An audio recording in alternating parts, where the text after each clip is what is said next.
The first snow of the season hadn't been forecasted. It came the way so many things did in the high country, without warning, without apology, sliding down from the sky in wide, lazy flakes that looked harmless until they weren't. Mara noticed it only because the light changed. One moment the late afternoon sun was rinsing the clearing in gold, catching on the frost-bitten grass like sparks. The next, the world dulled, as if someone had drawn a thin curtain between her and the mountains. She paused mid-swing. The axe hovered above the log, her arms tight with effort, breath caught halfway between inhale and exhale. She looked up, squinting through strands of hair that had escaped her braid. Snow. Not heavy yet. Just enough to whisper against her cheeks and melt there, but snow all the same. Too early, she muttered. Her voice sounded small in the open space, swallowed almost immediately by the trees. The forest didn't answer. It never did. That was part of why she'd chosen this place. Mara set the axe down carefully, blade biting into the stump, and straightened. Her back protested. She ignored it. She'd learned, over the last 6 months, which complaints to honor and which to treat like bad habits. The cold was already seeping in, threading through the wool of her sweater, finding the damp spots at her wrists and collar. She scanned the clearing with a builder's eye, half instinct, half stubborn calculation. The cabin frame stood bare and angular against the darkening woods, skeletal but promising. 4 walls up to shoulder height. Window cutouts yawning like open mouths. A doorframe that led nowhere yet. And above it all, nothing. No roof. Not yet. She exhaled slowly, watching the breath bloom white in front of her. Snow this early meant the schedule she'd sketched out so carefully in her notebooks, pages full of measurements, margin notes, crossed out plans, was already slipping. Winter didn't care about her timelines. Well, she said, louder now, as if the cabin might hear her. Guess we're doing this the hard way. She hadn't come here with grand romantic ideas about isolation. That was what people assumed when they heard about the cabin. They imagined grief, or escape, or some cinematic need to be alone with one's thoughts. Mara let them believe it. It was easier than explaining the truth, which was messier and less poetic. She came because she needed to build something that wouldn't fail. The land had been cheap for a reason. North-facing slope, dense tree cover, brutal winters. Most people saw problems. Mara saw variables, things that could be measured, planned around, accounted for. She'd walked the property in late spring, boots sinking into thawing ground, marking wind patterns with strips of cloth tied to branches. She'd camped there through summer storms, listening to how rain traveled, how water pooled and drained. She'd watched the sun's path obsessively, charting shadows like a sundial no one else would ever read. And slowly, an idea had taken shape. Not just a cabin, a system. The snow thickened as she worked. By dusk, it coated the logs in pale sugar, softening their edges. Mara pulled on her gloves and climbed the ladder propped against the frame, hauling a beam up with a rope looped over her shoulder. Each movement was deliberate, economical. She couldn't afford wasted energy. Not now, not ever. The beam was heavy, even seasoned. She braced it, hard hammering, and nudged it into place atop the frame. Wood met wood with a dull, satisfying thud. She paused there, balanced precariously, and looked out. The forest stretched endlessly, a dense weave of black trunks and white dusted branches. Snow caught in her eyelashes. The air smelled clean, sharp enough to sting. Somewhere far off, a raven called, one harsh note. Then silence. This, she thought, was the moment people talked about. The peace, the clarity. She felt neither. What she felt was resolve. The kind that settled deep in the bones, quiet and immovable. She climbed down and reached for her notebook, fingers stiff with cold. Flipping it open, she scanned the page she'd marked weeks ago. Roof system, phase 1. Most cabins in this region followed the same logic. Steep pitch, single roof, heavy insulation. Shed the snow as quickly as possible. Simple. Too simple. Mara's pencil hovered. Then she wrote in the margin again, pressing hard enough to leave an indentation. Secondary roof must remain independent. She could already hear her father's voice in her head, amused and skeptical. 2 roofs. That's overkill, Mara. He'd said it when she first mentioned the idea, back when she was still making calls, still pretending she might change her mind. He'd said it the way he said most things, kindly, with the assumption that reason would win out eventually. She hadn't argued. She rarely did anymore. Overkill only mattered if you assumed best-case scenarios. Mara didn't. Night fell fast. By the time she secured the last beam for the day, the snow had shifted from tentative to determined. The clearing glowed faintly in the moonlight, each flake catching and reflecting until the world looked brighter than it had any right to. Mara retreated to her temporary shelter, a low canvas tent tucked between two spruce trees. Inside, she lit the small stove and peeled off damp layers, fingers numb as wood. The kettle rattled as it heated, a comforting sound she'd learned to listen for like a heartbeat. She sat cross-legged on her sleeping pad, notebook open on her lap, and sketched. Lines became angles. Angles became space. The concept was simple, really. Two roofs. One visible, pitched steeply to handle the bulk of snowfall. Beneath it, separated by a narrow air gap, a second roof, flatter, reinforced, insulated beyond standard practice. An in-between space. A buffer. If snow built up too fast on the upper roof, the lower one would still hold. If ice dams formed, meltwater would drain into channels she'd planned carefully, away from living space.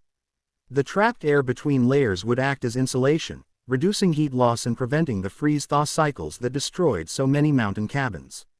Redundancy wasn't wasteful, it was survival. She traced the drawing with her finger, imagining the weight, the pressure, the sound of snow piling high above. Imagining months from now, when storms would stack one on top of another, when the world outside might disappear entirely. Hold, she whispered, to the lines on the page. Just hold. Sleep came fitfully. She dreamed of roofs collapsing, not hers, but others. Houses folding in on themselves like tired animals.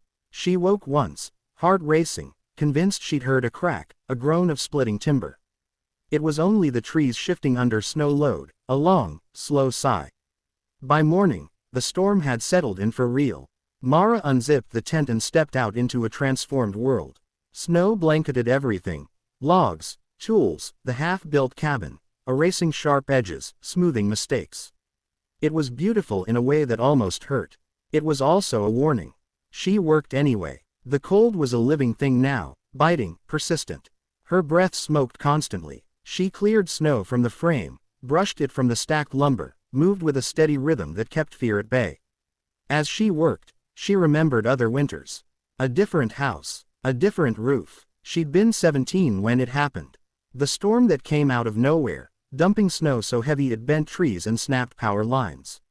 They'd woken to creaks and pops, her mother joking nervously about the house, settling. Then, the sound, sharp, final. The roof had sagged first, then given way in the middle, collapsing inward with a violence that left no time to think. No one had been hurt. They'd been lucky. But luck, Mara had learned, was not a strategy. She set another beam in place, jaw tight, hands shaking, not from cold this time. Not again, she said aloud. The cabin, unfinished as it was, stood silent and receptive.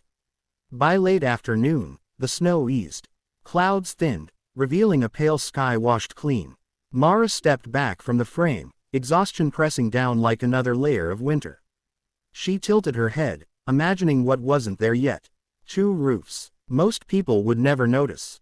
They'd see the outer pitch and think nothing of it, assume the rest followed convention. Only someone who knew where to look, someone who understood why, would realize the cabin was built to endure what others could not. She liked that. There was comfort in hidden strength. Mara gathered her tools and covered the exposed wood as best she could for the night. Before retreating to the tent, she placed a hand against one of the upright posts. The wood was cold, solid. This is just the beginning, she murmured. The wind picked up slightly, stirring the treetops, sending a soft cascade of snow down around her. Somewhere in the distance, the raven called again. Winter was coming whether she was ready or not. But this time, she was building something that would answer it. The warning came in pieces. Not all at once, not cleanly. Mara first noticed it in the way the light failed to arrive. Morning should have come pale and gradual, a thin wash of gray climbing the walls of the cabin. Instead, the world stayed dim, flat, directionless, as if dawn had stalled somewhere far away and forgotten her. She checked her watch. 8:15. Too dark. She pulled on her boots and stepped outside. The sky was gone. Not clouded, not overcast. Gone, replaced by a seamless sheet of white that erased distance and depth. The forest at the edge of the clearing had dissolved into a blur, tree trunks fading into nothing just a few yards out. Snow moved sideways, upward, sometimes in spirals, driven by wind strong enough to steal breath. A whiteout. Mara swore under her breath and turned back inside immediately, slamming the door against the wind's insistence. Her heart was already racing, adrenaline snapping her awake faster than coffee ever could. Whiteouts were different from storms. Storms announced themselves with noise and buildup, with drama you could prepare for. A whiteout was erasure. It stole reference points, swallowed sound, made even familiar ground treacherous. People didn't survive them by fighting. They survived by staying put. She crossed the cabin in 3 strides and reached for the radio. Static. She adjusted the dial. Nothing. Not even the faint suggestion of a voice. That meant the system was close. Close enough to blanket everything. She stood there for a moment, hand still on the radio, listening to the hiss. Then she nodded once, decision made. All right, she said quietly. We're doing this now. Preparation became instinct. She fed the stove until it glowed bright, heat radiating into the single room. She checked the seals around the windows, the doorframe, the stovepipe. Everything tight, everything holding. Then she climbed. The ladder creaked as she pushed open the hatch to the roof gap. Cold slammed into her face, sharp and immediate, but she welcomed it. This was the space she trusted most, the place she'd built with the most intention. The air pocket between the roofs was already doing its job. Outside, the wind screamed. Inside the gap, it was muted, dulled to a distant roar. Snow pressed against the underside of the outer roof in thick, fast-growing layers. It was piling quicker than forecasted, dense, wet snow driven by sustained winds. The kind that didn't slide easily. Mara's breath fogged her headlamp beam as she scanned each support brace, each fastener. She tapped beams with her knuckles, feeling vibration, tension. The structure answered back, solid, stubborn. Hold, she murmured again, like a prayer she didn't quite believe in but used anyway. She sealed the hatch and climbed down. By noon, the cabin had vanished. Not collapsed, vanished. Snow slammed against the walls in continuous waves. The windows glowed white, offering no hint of outside. The world had shrunk to wood, heat, and sound. The wind howled so steadily it lost rhythm, becoming a constant presence that pressed against the cabin from all sides. The roof began to speak. At first it was subtle. Low creaks, slow adjustments as weight settled. Mara sat at the table, notebook open but unreadable, her attention fixed upward. Wood flexed. Then came the deeper sounds. Groans that vibrated through the beams and into her chest. The outer roof taking the load, bearing the brunt of it. She counted seconds. 10 between gusts. Then 8. Then none. The storm intensified until it felt personal. Snow began to hammer downward, driven almost straight by shifting winds. The outer roof shuddered, shedding small slides that thumped against the drifts below. The sound echoed strangely in the whiteout, distorted, swallowed, close and far at the same time. Mara stood and paced. Her breath felt too loud. Her thoughts too sharp. This was the danger zone, the part no blueprint could fully predict. Variables stacked on variables. Wind speed, snow density, temperature fluctuations that turned powder into concrete. She climbed back into the roof gap. Visibility there was better than outside but worse than before. Snow had begun to creep sideways into places it had no business being, forced by pressure and turbulence. The outer roof bowed slightly, within tolerance, but noticeable. Then, crack. The sound snapped through the gap like a gunshot. Mara froze. Her headlamp swung wildly as she scanned for damage. Another crack followed, longer this time, accompanied by a low, splintering groan. A brace on the outer roof had fractured. Not catastrophic, but not trivial either. She felt fear rise fast and sharp, then forced it down. Panic wasted time. Panic made mistakes. She backed out of the gap and sealed the hatch. The cabin shook as a massive gust slammed into it, wind screaming like something alive. Snow piled faster now, the weight building relentlessly. Mara pressed her palms against the inner roof beam, feeling the vibration. Your turn, she whispered. The inner roof answered with a deep, steady creak, lower, slower than the frantic sounds above. It was designed for this. Overbuilt, reinforced beyond standard code, insulated thick enough to trap heat, prevent melt, prevent ice, prevent sudden shifts. Above it, the outer roof groaned under pressure, snow compacting into a crushing mass. Then the sound changed. A long, tearing rumble rolled across the cabin, followed by a violent shudder that knocked Mara off her feet. She hit the floor hard, breath exploding from her lungs. The outer roof failed, not all at once, but enough. The weight released in a roaring avalanche of snow and broken sections of roof tore free, sliding downslope in a deafening cascade. The cabin rocked violently, tools crashing from shelves, dust raining from the rafters. Mara curled instinctively, arms over her head, heart pounding so hard it hurt. The noise went on and on. Then, it stopped. The wind still screamed, but the crushing pressure was gone. Mara lifted her head slowly, afraid to breathe too deeply, afraid to listen too closely. The inner roof stood firm.